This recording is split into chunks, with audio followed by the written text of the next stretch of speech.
La salud de tus ojos también depende de ti. En Oftalmosalud queremos cuidarte siempre. Recuerden que Oftalmosalud cuida tu visión y apoya a la educación peruana. Ahora sí, disfruta de tu video.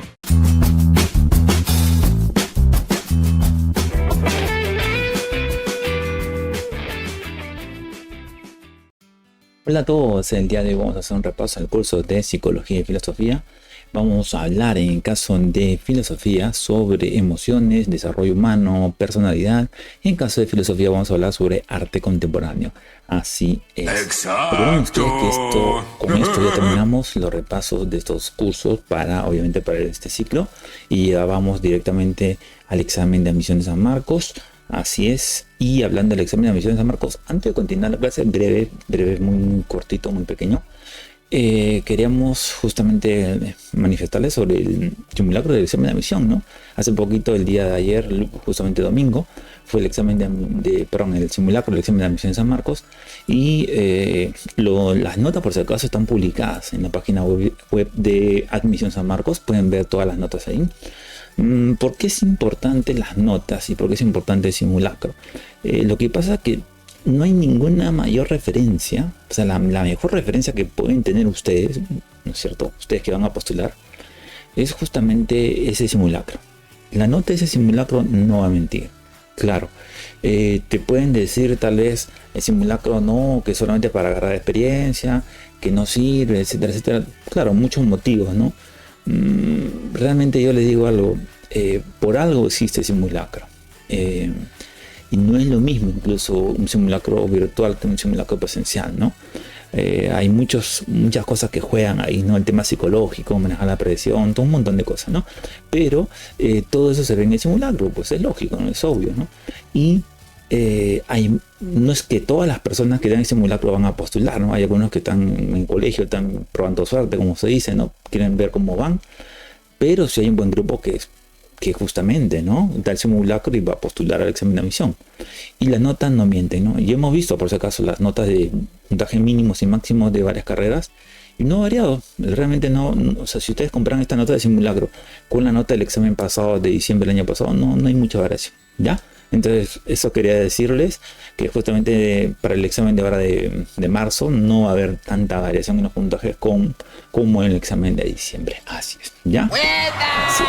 Así que, bueno, sin miedo, sigan estudiando y listo. Comenzamos rápidamente con las preguntas del curso de psicología, ¿ya? Psicología, porque el tiempo es hora, hay que aprovechar el tiempo al máximo. Miren, en el caso de psicología, la primera pregunta nos dice, ¿no? Por acá, vamos por acá. Estando en clases presenciales en el piso más alto de la universidad, se produjo un movimiento telúrico, un temblor, ¿no? Laura salió corriendo desesperada, gritando temblor, ¿no? En cambio, Cristina se quedó petrificada, asustada, ¿no? Casi no podía respirar y sentía como su corazón latía rápidamente. En el primer caso se evidencia el componente emociones llamado, mientras que en el segundo caso se menciona el componente, bueno, en este caso estamos hablando en el primer caso, es un componente conductual y el segundo caso es un componente fisiológico, ¿no? Vamos a explicar un poco cómo es esto, ¿no? Lo que pasa es que en el primer caso se trata de los componentes de las emociones, ¿no? Y que son las partes que forman justamente estos componentes que forman las emociones, ¿no? Lo que ocurre es que según la teoría de los tres componentes, ¿no? Las emociones tienen tres elementos importantes. Uno, el conductual, el fisiológico y el cognitivo. Ahora, ¿qué pasa con el componente o el elemento conductual, ¿no? Se refiere a lo que hacemos cuando sentimos una emoción, ¿no? Por ejemplo, correr, gritar, abrazar, etcétera, ¿no?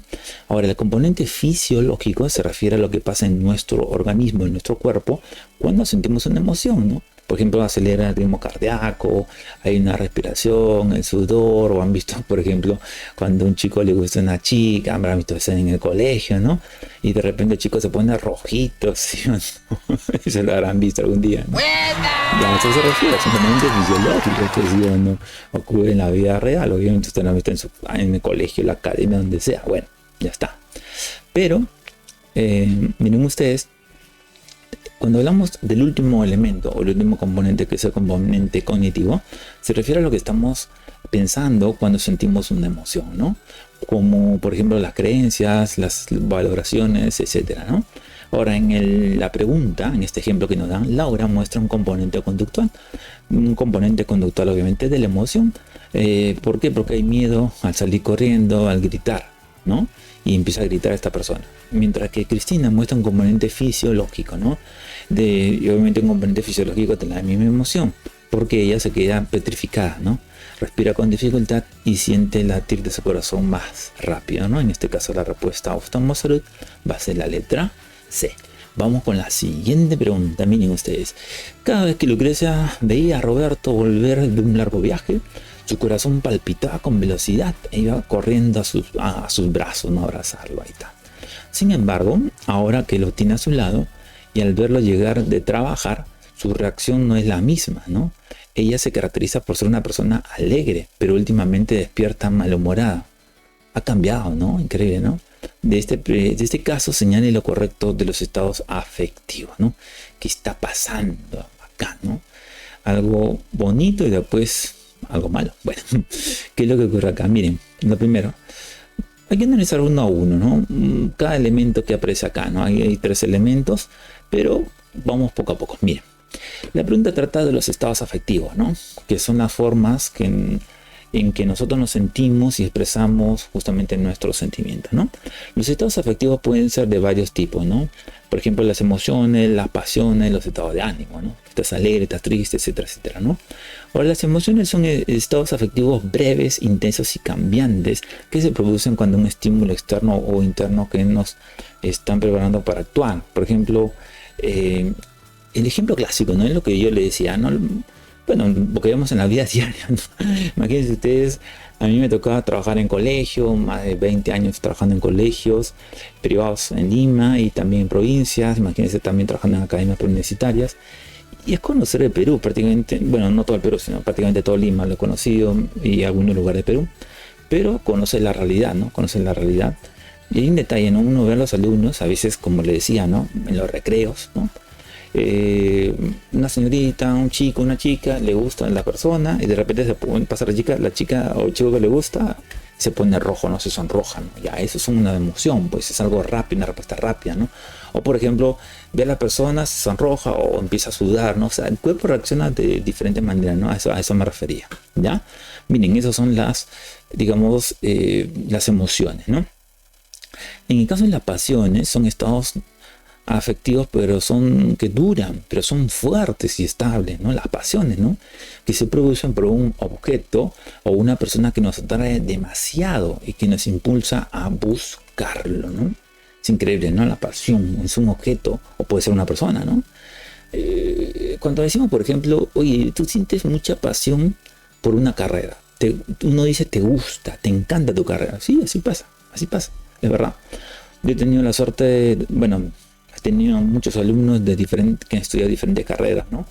Pero yo me acuerdo una vez que tenía un salón a cargo de todos, iban a medicina humana, todos absolutamente a medicina humana, a la Universidad de San Marcos y también a otras universidades que postulaban. Y me acuerdo que habían 2 o 3 personas, sí me acuerdo, que imagínate, estamos al lado de una calle y de repente escuchamos ahí un sonido en un accidente, ¿no? Bueno, un accidente de tránsito que por ahí nunca puede faltar, digamos, ¿no? Ocurrió y bueno, la gente estaba mirando, vino la ambulancia, etcétera, etcétera, ¿no? Y los chicos mirando, como les decía, estos 3 alumnos estaban mirando a la ventana. Bueno, pues eso, ustedes miran, eso no tiene nada fuera de lo normal, ¿no? Pero de repente me doy cuenta que estos 3 alumnos, a diferencia del otro grupo de todo el salón, estos 3 alumnos estaban hablando, yo me acerqué y los escuché y estaban hablando anatomía. Imagínense ustedes, ¿no?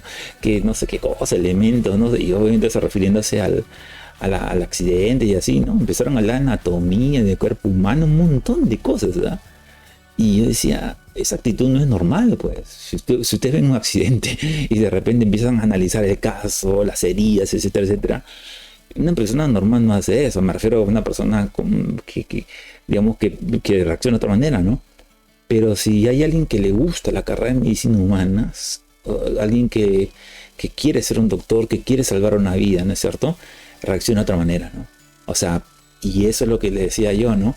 En este ejemplo, ¿no? Veía a mis alumnos y yo los miraba y decía, estos chicos son muy apasionados para su carrera, o sea, tienen el talento, han nacido para esa carrera, ¿no? Y de verdad, así fue. Ahorita ya son grandes doctores, médicos, han terminado la carrera de medicina, algunos en San Marcos, otros en Cayetano, y creo que 2 de ellos ya tienen su clínica, imagínense, su clínica privada, y otro se fue a estudiar allá a Brasil, ¿no? Ya no regresó a Perú, se quedó en Brasil, le va muy bien, ¿no? Bueno, y cada uno sigue su camino, pero la verdad que no le digo, yo siempre me he impresionado, cada persona tiene un talento único, ¿no?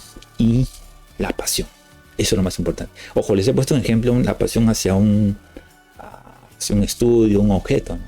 Y otra cosa es la pasión hacia otra persona. Bueno, esa es otra cosa, ¿no? Así. No, pues, obviamente. Que algunos se acuerdan del 14 de febrero. No, mentira. Bueno, yo no les estoy bien por mal, no se sabe. Pero volvamos a la pregunta. Bueno, ya hemos hablado de la pasión y nos falta hablar simplemente de los estados de ánimo, ¿no? Los estados de ánimo son estados afectivos que son prolongados, ¿no? Se refiere que son extensos en el tiempo. Son moderados, no es como lo que pasa es que la pasión es intensidad, ¿no? La pasión es intensidad, pero los estados de ánimo no son tan intensos, son moderados, ¿no? Ahora, se producen por factores también internos y externos, ¿no es cierto?, que influyen en nuestra percepción, ¿no? Por ejemplo, lo que yo les mencionaba al principio, ¿no? La alegría, la tristeza son estados de ánimo, pues, ¿no? En este ejemplo, en el caso de la primera pregunta que está acá, voy a borrar. A ver, la reacción de Lucrecia al ver llegar de viaje a Rodrigo es una emoción. Bueno, ¿qué pasa acá, no? Lo que pasa es que la reacción de Lucrecia al ver llegar de viaje a Rodrigo es una emoción, pero de alegría, correcto, ¿cierto? Que se hace sentir y actuar de forma positiva. Y es verdadero, pues. La reacción de Lucrecia al ver a llegar a Rodrigo es de una emoción, sí, es de alegría. La primera es verdadera. La segunda, la expresión que ella manifiesta al verlo llegar de trabajar es una pasión. No, ahí sí estamos mal. No es una pasión, no. La expresión que ella manifiesta al verlo llegar a trabajar es digamos, una pasión. No. No es tanto una pasión, sino es, a ver, en la pregunta dice, es por acá. Al verlo llegar a trabajar, su reacción no es la misma, claro, pues dice, sin embargo, ahora que lo tiene a su lado, al verlo llegar de trabajar, sin embargo, ahora hay un cambio de actitud en ella, su reacción no es la misma, entonces ya no es una pasión, pues, al contrario, es un rechazo, ¿no? Después la pregunta nos dice, ella se caracteriza por ser una persona alegre, pero últimamente ya está malhumorada, o sea, como que molesta, amarga, ¿no? Hay un cambio de actitud, obviamente, ¿no? Bueno, la 2 no va a ser una pasión, ¿no? La tercera, por acá. Despertar malhumorada corresponde a un estado de ánimo de Lucrecia, sí, justamente lo que yo les mencioné, ¿no? Cuando estás alegre, estás triste, estás malhumorado, es un estado de ánimo, correcto. ¿Verdadero o falso verdadero? La respuesta oftalmosóloga es la letra D. Siguiente pregunta, miren. Luis es un trabajador que le faltan 2 años para completar su tiempo de servicio en una empresa de telecomunicaciones. Por esta razón, la jefatura de personal le ha informado que va a tener que capacitar a un joven que lo va a reemplazar en su puesto de trabajo. Claro, la persona, bueno, va a dejar de trabajar por límite de tiempo, ¿no es cierto? Pero tiene que entrenar a un trabajador joven para que lo reemplace, ¿no? Obviamente en ese puesto de trabajo, ¿no? Luego que nos dice, Luis no acepta, miren, esa disposición argumentando que a él nadie lo preparó cuando asumió el cargo. Vean ustedes, ¿no? Dice, bueno, no hicieron eso conmigo, yo no tengo por qué hacerlo con otra persona. Ese es el argumento de él, ¿no? Bueno, podemos deducir que Luis se encuentra atravesando el conflicto denominado por Erickson como, impresionante, bonita pregunta. Bueno, en este caso estamos hablando de la generatividad versus estancamiento. Vamos a explicar, ¿ya? Esta pregunta habla sobre el conflicto de Erickson, ¿no? Erickson, que es una teoría que explica las etapas del desarrollo psicosocial de las personas. Y por si acaso, esto ya he visto, o sea, me refiero a esa teoría, no a la pregunta, obviamente la teoría, ya la he visto muchas veces en exámenes de admisiones pasados de San Marcos. Entonces ustedes deben tener presente esto, no descuiden esta teoría de Erickson. Y por favor, como siempre les digo a todos los alumnos que van a postular, no se confíen. Lo peor que podrían hacer ustedes es confiarse y decir, esto no estudio porque está facilito, está regalado. Ya, pero si tú dices eso, si te viene esa pregunta que según para ti es fácil, no puedes fallar. Fácil es que no puedes fallar. Es así de sencillo. No puede fallar. ¿Ya? Profe, ¿qué pasa si fallo? Entonces no es fácil. Obvio, ¿sí o no? Es así de sencillo, ¿no? Claro. Es que es, como yo siempre digo, el examen de admisión es, el resultado del examen de admisión es bien frío, no cree en nadie, no perdona. ¿Tú crees que el examen de admisión va a agarrar y sacan los resultados? Bueno, al final sale el resultado si ingresaste o no ingresaste, ¿no? Pero tú crees que el examen de admisión, imagínate que ellos lo pasan por una computadora, obviamente, ¿no? Ahora todo lo hace hasta la inteligencia artificial. Pero me refiero a revisar las respuestas que ustedes dan, ¿no? Hay una máquina que revisa por algo, tú marcas con un lápiz, ¿no? Un lápiz en la hoja de respuesta, ¿no? Ahora imagínense ustedes, ¿tú crees que la computadora tiene compasión de ustedes? Va a decir, este alumno ha estudiado todo un semestral, ha estudiado en la empresa Marco, ahora está postulando otra vez, o qué sé yo, postuló 2 veces, esta alumna se ha esforzado bastante, merece ingresar. ¿Ustedes creen realmente que la computadora va a tener sentimientos sobre eso? Obviamente no. ¿Ya? Exacto. Es frío. El resultado es o ingresas o no ingresas. Punto. Se acabó. ¿Ya? Así que por eso yo le digo, no se confíen. Nada más. Y esa teoría de Erickson varias veces lo he visto. ¿Ya? Por eso se lo digo y vamos a hablar sobre esta teoría. Miren, no se preocupen, por eso que estamos acá. Este es un repaso final. Un repaso final. Estamos terminando ya el día del curso de Psicología y Filosofía. ¿Ya? Esta teoría, según esta teoría de Erickson, cada etapa se caracteriza por una crisis o un conflicto que debe resolverse para avanzar al siguiente nivel, ¿no? Tenemos un conflicto, resolvemos ese conflicto y avanzamos al siguiente nivel, ¿no? El conflicto se da entre dos fuerzas opuestas, o sea, dos fuerzas que son contrarias, ¿no? Una positiva y una negativa, ¿no? Que tienen que ver con la relación del individuo con su entorno social, se refiere a lo que está alrededor tuyo, ¿no? De esta persona. El resultado de este conflicto, ¿no? Puede ser favorable o también justamente desfavorable, obvio, ¿no? Puedes ganar o perder, ¿no? Según se logre o no el equilibrio entre estas dos fuerzas que son opuestas, ¿no? En el ejemplo que se está dando en esta pregunta, Luis se encuentra atravesando un conflicto de la generatividad versus estancamiento, ¿no? Que corresponde a la etapa de adultez intermedia, ¿no? Que se da entre los 40 y 65 años, ¿no? En esta etapa el individuo busca contribuir a la sociedad, ¿no? Y a las generaciones futuras mediante su trabajo, su familia, su comunidad, etcétera, ¿no? Si lo logra, desarrolla la virtud de generatividad. A eso se refiere con generatividad, ¿no? Que es la capacidad de crear y cuidar, ¿no? Ahora, si no lo logra, desarrolla el defecto, ¿no? De estancamiento, ¿no? Que es la sensación de no tener nada que ofrecer ni dejar como un legado, ¿no? Luis muestra una actitud de estancamiento al no aceptar capacitar al joven, ¿no? Que va a reemplazarlo después, ¿no? Argumentando que ahí nadie lo preparó, ¿no? En este caso, la respuesta a oftalmosalud va a ser la letra C, ¿ya? Siguiente pregunta, vamos con la... ¿Dónde están? Vamos con la siguiente pregunta, ya rápidamente. Pedro ha establecido una relación, no dice sentimental, duradera con su pareja y ha tomado la decisión de contraer matrimonio. Qué bien. De asumir el compromiso de formar una familia. Perfecto, felicitaciones, ¿no? Él se encuentra en la dimensión del desarrollo, en este caso psicosocial, propia de las personas que se ubican en la etapa evolutiva llamada adultez temprana. Vamos a explicar.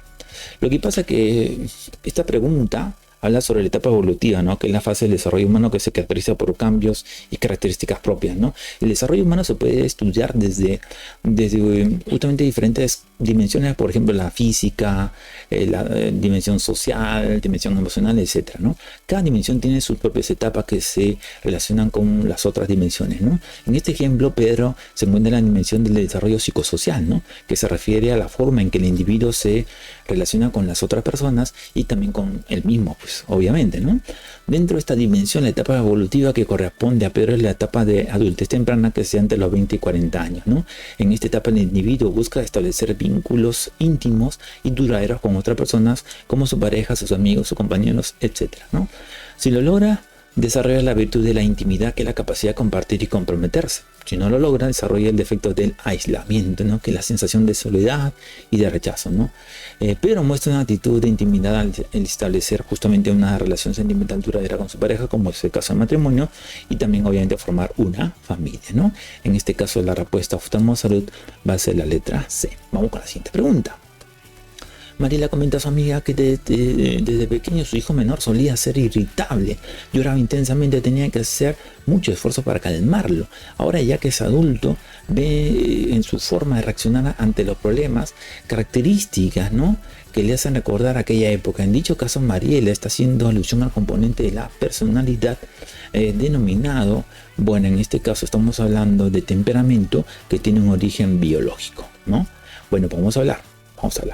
Lo que pasa es que el temperamento es la forma de ser y de reaccionar de una persona, ¿no?, que viene también determinado justamente por una herencia biológica. Hablamos de temperamento por si acaso, ¿eh?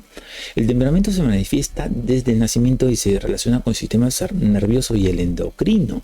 El temperamento influye en el nivel de la afectividad, la adaptabilidad, la sociabilidad, la atención, la sensibilidad de una persona. Hay diferentes tipos de temperamento, como el sanguíneo, temperamento colérico, temperamento melancólico y temperamento flegmático. Alguna vez habrán escuchado esas teorías, ¿no?, en el curso de psicología.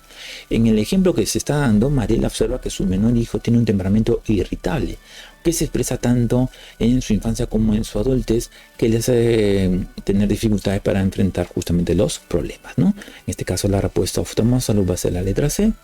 Y vamos con la última pregunta, me parece, sí, la última pregunta del curso de psicología, y de ahí vamos con filosofía, obviamente. Claro, mira, Desiderio, para explicarle a su hijo, ¿no?, cómo llegó a ser el médico más reconocido de su pueblo, pese a las dificultades que pasó, decidió hacerlo como una analogía, se refiere a una comparación, ¿no?, entre su vida y el pasaje de una película, en la que el personaje principal es una persona asmática que tiene una decisión de cruzar un río extenso en medio de la selva amazónica, y a pesar de que al nadar sentía que perdía la respiración, continuaba para alcanzar al otro lado de la ribera. De este ejemplo se puede deducir o inferir que Desiderio busca ilustrar a su hijo lo que es qué cosa, ¿no? Estamos hablando de un ejemplo de resiliencia, claro. O sea, miran, ¿qué es esto? Por algún día escuché ese término de resiliencia. Sí, es verdad. Miren, lo que pasa es que la resiliencia es la capacidad de superar las situaciones adversas, o sea, adversas contrarias que tenemos, ¿no?, y salir fortalecidos de ellas, ¿no? Ustedes miran, profe, yo postulé antes, no ingresé, y ese es un evento adverso en tu vida, pues, ¿no? Te trazaste una meta, no lo lograste, ¿no? Pero a lo que vamos es, ¿cómo sales tú de esa situación que es contraria para ti, ¿no? O sea, ¿cómo te levantas, ¿no? Te caíste, está bien, o sea, todo nos ha pasado un día en nuestra vida, pero vamos a lo más importante. Se me olvidó acá un micrófono y me van a matar ahí. La persona que me ayuda ahí con las transmisiones de la grabación me dice, oye, ¿qué te pasa?, ¿no? Bueno, ya, disculpe. Bueno, le decía que tenemos que tener esa capacidad de levantarnos. Nosotros nos podemos caer, sí, es verdad, en muchos aspectos de nuestra vida, pero lo más importante es levantarnos, ¿no? Tenemos esa capacidad y eso se llama la resiliencia, ¿no? Sigamos hablando sobre esta resiliencia, ¿no? Esta resiliencia implica una actitud positiva, obviamente, ¿no? Una confianza, ¿no?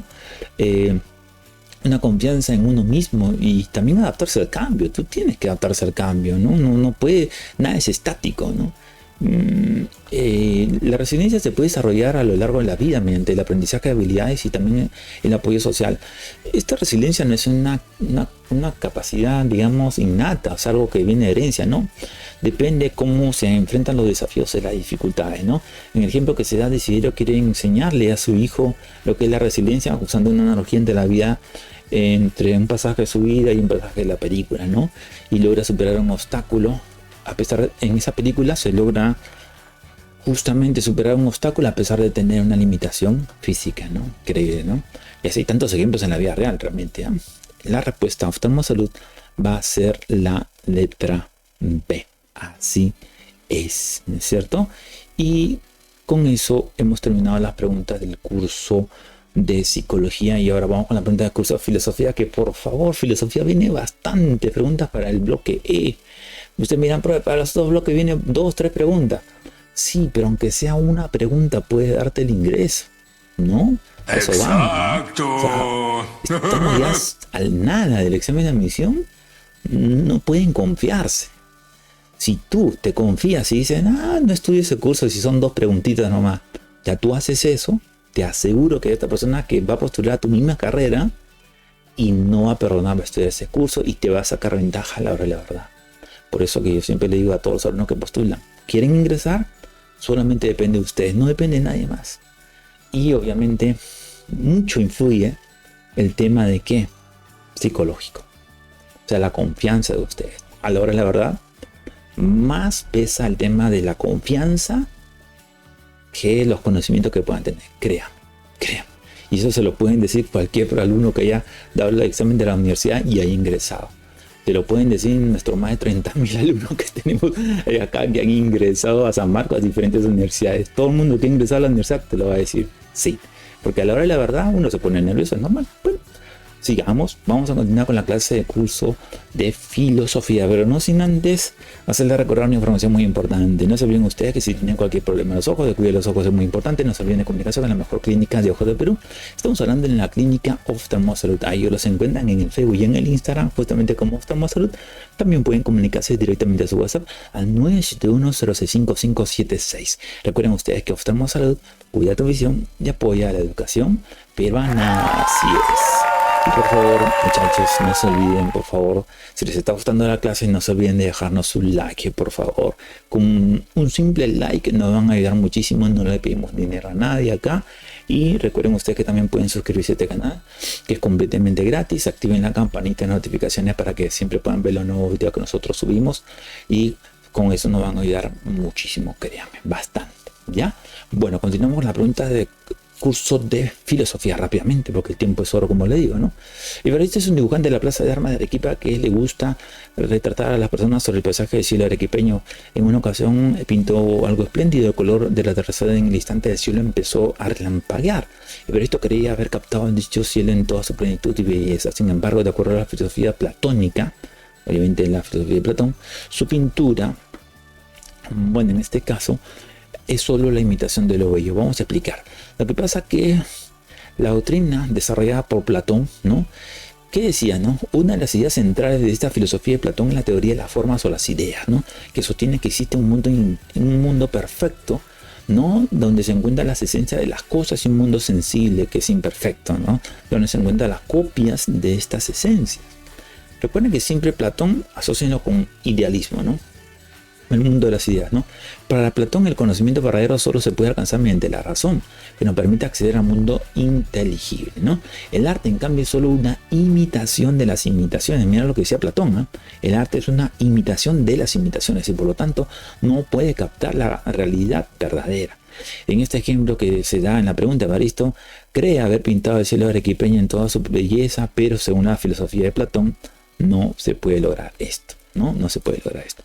Y obviamente la respuesta Oftalmosalud es la letra A, que dice solo la imitación de lo bello, ¿no? La letra A. Vamos con la siguiente pregunta rápidamente. Durante un año se realizó una encuesta a todos los visitantes del Museo de la Merced del Cusco en la que se les preguntó su opinión sobre las pinturas de la escuela cusqueña. Todos los encuestados coincidieron en que aquellas pinturas son bellas. Lo que llama la atención es que estos no se conocían ni tenían algo en común, ¿no? Pues sus nacionalidades eran diferentes, ¿no? Según la postura de Kant, la postura kantiana de Immanuel Kant, esto se debe a que los juicios sobre el arte interesante, ¿no? Bueno, en este caso es que se originan en una universalidad subjetiva. Explicamos. Lo que pasa es que esta teoría habla sobre la teoría ética, justamente es deontológica, formulada por Immanuel Kant. Según esta teoría, la moralidad de una acción no depende de su consecuencia, sino de su conformidad a la ley moral. Ojo, hablamos de moralidad, ¿no? Que se expresa en el imperativo categórico. El imperativo categórico, ¿qué cosa es? Me dirán ustedes, ¿no? Es un mandato que se impone a todos los seres racionales. Ojo, estamos usando la razón, sin importar sus intereses o deseos, ¿no? Kant formuló el imperativo categórico de varias maneras, pero una de ellas es la siguiente: actúa de tal manera que puedas querer que la máxima de tu acción se convierta en una ley universal. Esto significa que una acción es moral si se puede aplicar a todos, pero sin contradicción. En este ejemplo que se da, los visitantes del museo coinciden en que las pinturas son bellas, sin conocerse ni tener nada en común entre ellos, obviamente, ¿no? Según la postura de Kant, esto se debe a que los juicios sobre el arte se originan en una universalidad subjetiva, es decir, en una tendencia de los sujetos a coincidir en su valoración estética sin que haya una regla objetiva que la determine, ¿no? En este caso la respuesta Oftalmosalud va a ser la letra B. Siguiente pregunta. Carla es una joven de 19 años que dice haber aprendido a tocar el violín. Una de sus primas fue a su casa para escucharla, ya que ésta siempre la invitaba, ¿no? Cuando la escucharon, quedaron sorprendidas porque Carla no tenía ritmo y era muy descoordinada al tocar el violín, ¿no? Bueno, según la teoría estética de Aristóteles, Carla debería tomar en cuenta que, bueno, en este caso estamos hablando de que ella, para producir una obra de arte es necesario saber la técnica, obvio, pues, ¿no? Y bueno, vamos a explicar, ¿no? Lo que pasa es que esta pregunta habla sobre la teoría estética de Aristóteles, ¿no? Que es la parte de su filosofía que se ocupa de la belleza y el arte. Para Aristóteles, la belleza está relacionada con la proporción, el orden y la armonía, ¿no? El arte es una imitación de la naturaleza, pero no es una copia exacta, sino una recreación que busca mejorarla, según Aristóteles. El artista debe tener un conocimiento de la materia, la forma, la técnica que emplea para crear su obra, y debe seguir ciertas reglas o principios que le permitan lograr la perfección. En este ejemplo que se da, Carla dice haber aprendido a tocar el violín, pero no conoce ni el ritmo ni la coordinación, lo que demuestra que no domina la técnica ni las reglas del arte musical. Por lo tanto, la respuesta correcta es la letra C. Así es, la respuesta oftalmosa va a ser la letra C. Siguiente pregunta, vamos por acá. ¿Dónde está? Acá está. En una entrevista, el pintor cusqueño Víctor Wilca sostuvo que para crear sus cuadros, ¿no? En primer lugar debe tener la idea de la pintura que quiere graficar. En segundo lugar, imagina cómo se verá el cuadro. Y en tercer lugar, plasma esta imagen en un lienzo, ¿no? De lo anterior podemos inferir o deducir que la idea del arte de este pintor se asemeja a la de Hegel, quien consideraba que el arte es increíble, ¿no? Que es la expresión sensible de la idea. Vamos a explicar un poquito sobre esto, ¿no? Lo que pasa es que esta pregunta habla sobre la idea del arte de Hegel, ¿no?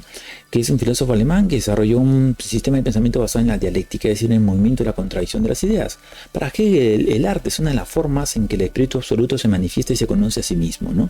Y también una de las formas en la que el ser humano expresa su libertad y su razón. Ahora, el arte es por lo tanto la expresión sensible de la idea, que es el concepto supremo y la universal de la realidad, ¿no? Bueno, el artista debe tener una idea clara de lo que quiere representar y luego plasmarla para justamente presentarla en una forma material que pueda ser percibida por los sentidos, ¿no? En este ejemplo que se da, el pintor cusqueño Víctor Wilca sigue un proceso similar al que propone Hegel, ¿no? ¿Cómo es esto, no? Primero tiene la idea de la pintura que quiere hacer, luego la imagina y finalmente la plasma en un lienzo, ¿no? En este caso la respuesta oftalmosa va a ser la letra D. Vamos con la penúltima pregunta de la clase del día de hoy. María Mercedes es una pintora argentina urbana.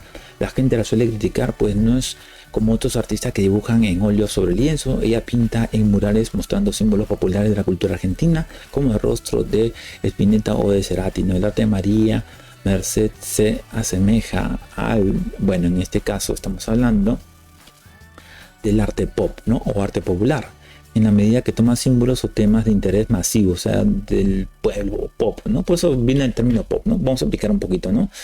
Lo que pasa es que el arte pop es un movimiento artístico que surgió en el siglo XX, inspirado en la cultura de las masas y el consumo capitalista, ¿no? Se caracteriza por su estética popular y la comercial, que echó a mano a la publicidad, el cómic, el cine y los objetos de consumo, ¿no?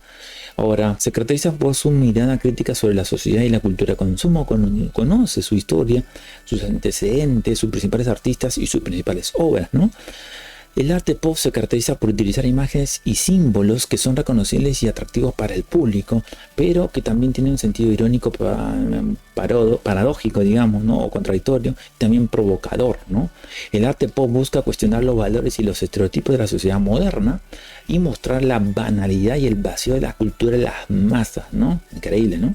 El arte pop también busca romper con las fronteras entre el arte y la vida cotidiana y entre el arte y el mercado, ¿no? En el ejemplo que estamos dando, la pintura de la argentina María Mercedes se asemeja al arte pop porque pinta en murales símbolos populares de la cultura argentina, como por ejemplo Gustavo Cerati, pues, ¿no? El vocalista del grupo Soda Stereo, pues, ¿no? Que son músicos famosos también con Spinetta, ¿no? Y admirados por muchos, ¿no? Ahora, si ustedes no conocen quién fue Soda Stereo, estamos mal, ¿no? Ahí sí, ya, eso es fatal, eso ya. Yo siempre digo a mis alumnos eso, ya, tarea, busquen en YouTube, ya, si busquen videos de Gustavo Cerati, perdón, Soda Stereo, ¿no? Rock de los 80, la música, el rock en español, para hablar de eso hay creo que nos va a faltar tiempo. Vamos con la última pregunta de la clase del día de hoy, pero acá recuerden ustedes que no ha cambiado la respuesta oftalmosalud va a ser la letra D. Y vamos con la última pregunta de la clase del día de hoy. Ignacio es un pintor a quien le interesa mostrar en sus trabajos el estado de ánimo y las preocupaciones que lo agobian, ¿no? Él considera que eso es más artístico que mostrar el color, la luz o la belleza de un paisaje. La propuesta artística de Ignacio es expresionista, ya que pretende, bueno, ¿cómo es esto, no? Bueno, vamos a explicar un poquito. En este caso estamos hablando de que pretende reflejar la visión interior del artista de manera muy personal. Explicamos. Lo que ocurre que el expresionismo es un movimiento cultural surgido en Alemania a principios del siglo XX que se plasmó en un gran número de campos como artes plásticas, arquitectura, literatura, música, danza, fotografía, etc., ¿no? Su primera manifestación fue en el terreno de la pintura, ¿no? Coincidiendo en el tiempo con la aparición del fauvismo francés, hecho que se convirtió justamente a ambos movimientos en los primeros movimientos exponentes de las vanguardias históricas. Claro, alguna vez habrán escuchado vanguardismo, ¿no? La palabra, ¿no? O los ismos de vanguardia, y uno de ellos es expresionismo, recuerden, termina con ismo, ¿ya? El expresionismo se caracteriza por una perspectiva desencantada sobre la realidad, ¿no? El rechazo a la composición predeterminada y el dramatismo de los sentimientos, digamos, ¿no? Conoce sus características generales, sus principales obras y sus autores en las artes plásticas, el cine y la literatura. El expresionismo se caracteriza por presentar la realidad de forma distorsionada, subjetiva y emotiva, buscando expresar los sentimientos y las emociones del artista y del personaje, ¿no? El expresionismo utiliza colores intensos, formas exageradas, trazos violentos y contrastes fuertes, ¿no? Para crear un efecto de tensión, angustia, desesperación o protesta. El expresionismo refleja el malestar y la crisis de la sociedad europea de los principios del siglo XX, marcada por la guerra, la violencia, la pobreza y la alienación.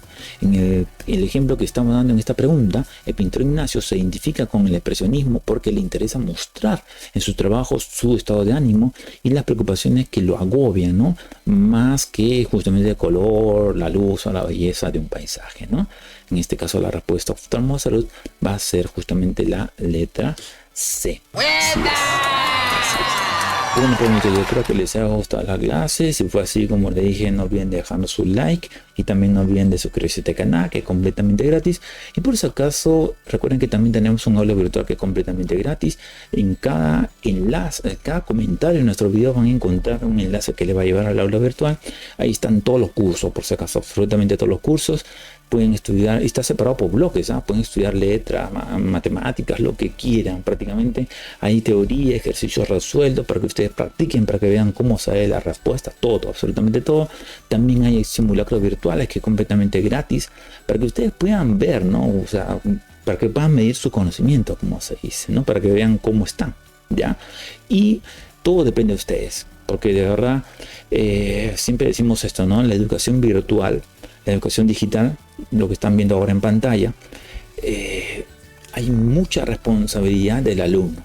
Hemos visto y hemos tenido alumnos que estudiando en casa, sin tener ninguna academia, nada, solo en sus casas, viendo videos tutoriales, han ingresado. Incluso tenemos alumnos que han entrado a Medicina Humana San Marcos, solamente estudiando desde sus casas. Claro, ustedes me dirán, profe, pero eso es muy difícil. Claro, nadie dice que es fácil. Ojo, de 10 alumnos, preparando de esa manera lo harán 2, o bueno, exageradamente 3, exageradamente, ¿no? Ni siquiera la mitad.